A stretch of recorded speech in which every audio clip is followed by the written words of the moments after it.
Jose K മാണിയുടെ വാർഡിൽ പോലും തോറ്റു. സിറ്റിംഗ് സീറ്റുകൾ പലതും നഷ്ടമായി. ശക്തി കേന്ദ്രത്തിൽ ബിനു പുളിക്കക്കണ്ടവും കുടുംബവും നേടിയ വിജയം വലിയ നാണക്കേടും. കേരള കോൺഗ്രസ് എമ്മിന് സന്തോഷിക്കാൻ വകയൊന്നും നൽകാതെയാണ് തദ്ദേശ തെരഞ്ഞെടുപ്പിന് തിരശീല വീണത്. കോട്ടയം, ഇടുക്കി ജില്ലകളിൽ കേരള കോൺഗ്രസ് എമ്മിനുള്ള സ്വാധീനം ഇടതുപക്ഷത്തിന് കരുത്തായിരുന്നു. എന്നാൽ ശക്തമായ UDF തരംഗത്തിൽ കേരള കോൺഗ്രസ് എമ്മിനും കാലിടറുന്ന കാഴ്ചയാണ് കോട്ടയത്തും ഇടുക്കിയിലും കണ്ടത്. കഴിഞ്ഞ തവണത്തെ തിളക്കം നഷ്ടമായതോടെ പാർട്ടിക്ക് വലിയ അവകാശവാദങ്ങൾ ഉയർത്താനും സാധിക്കില്ല. നിലവിൽ മത്സരിച്ച നിയമസഭാ സീറ്റുകളിൽ 3 തിരികെ CPM ഏറ്റെടുത്തേക്കുമെന്ന റിപ്പോർട്ടുകൾ പുറത്തുവരുമ്പോൾ ജോസ് ക്യാമ്പിൽ ആശങ്കകൾ ഉടലെടുത്തു കഴിഞ്ഞു. ഇതോടെ LDF വിടണമെന്ന ആവശ്യം പാർട്ടിക്കുള്ളിൽ ശക്തമായിരിക്കുകയാണ്. കേരള കോൺഗ്രസിന്റെ ശക്തി കേന്ദ്രമായ പാലാ നഗരസഭയിലെ തിരിച്ചടി ശ്രദ്ധേയമാണ്. കടുത്ത എതിരാളിയായ ബിനു പുളിക്കക്കണ്ടവും കുടുംബവും നേടിയ വിജയം പാർട്ടിക്ക് വലിയ തിരിച്ചടി തന്നെയാണ്. ഇതോടെ കോട്ടയം ജില്ലയിലെ ചില ശക്തി കേന്ദ്രങ്ങളിൽ നിന്നും വിജയശേഷി നഷ്ടമായി എന്ന് പാർട്ടിക്കാർ പോലും വിശ്വസിക്കുന്നുണ്ട്.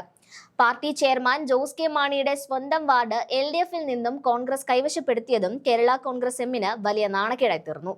കോട്ടയം ജില്ലയിൽ ഇത്തവണ വർദ്ധിച്ച 88 വാർഡുകളിൽ 40ഉം കേരള കോൺഗ്രസിനാണ് CPM നൽകിയത്.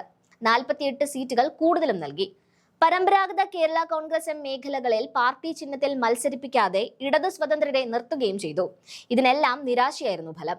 ജില്ലാ പഞ്ചായത്തിൽ കഴിഞ്ഞ തവണ 5 ഡിവിഷനുകളിൽ കേരള കോൺഗ്രസ് എം വിജയിച്ചിരുന്നു. ഇത്തവണ അത് 4ആയി കുറഞ്ഞു. ശക്തമായ UDF തരംഗത്തിനിടയിലും കഴിഞ്ഞ തവണത്തെ അതേ സീറ്റ് നില കൈവരിക്കാൻ കഴിഞ്ഞതായി കേരള കോൺഗ്രസ് എം നേതൃത്വം അവകാശപ്പെടുന്നുമുണ്ട്. ജില്ലാ പഞ്ചായത്തിൽ ഒരു ഡിവിഷൻ കുറഞ്ഞെങ്കിലും പാലായിൽ ഉൾപ്പെടെ കഴിഞ്ഞ തവണത്തെ സീറ്റുകൾ നിലനിർത്തിയെന്നും കിഴക്കൻ മേഖലയിൽ കൂടുതൽ വാർഡുകൾ നേടിയെന്നും ചൂണ്ടിക്കാട്ടുന്നു. UDFിൽ PJ ജോസഫ് നയിക്കുന്ന കേരള കോൺഗ്രസ് മെച്ചപ്പെട്ട പ്രകടനം നടത്തി. ഇടുക്കി ജില്ലാ പഞ്ചായത്തിൽ 4 ഡിവിഷനുകളിൽ വിജയിച്ചു. കഴിഞ്ഞ തവണ 2ഇടത്തായിരുന്നു വിജയം.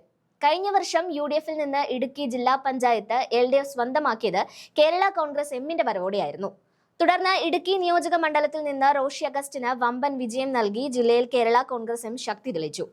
ജില്ലാ പഞ്ചായത്തിൽ 4 ഇടങ്ങളിൽ മത്സരിച്ചെങ്കിലും വിജയിച്ചില്ല. ശക്തി കേന്ദ്രമായ കട്ടപ്പന നഗരസഭയിൽ ഭരണമാറ്റമെന്ന സ്വപ്നവും പൊലിഞ്ഞു.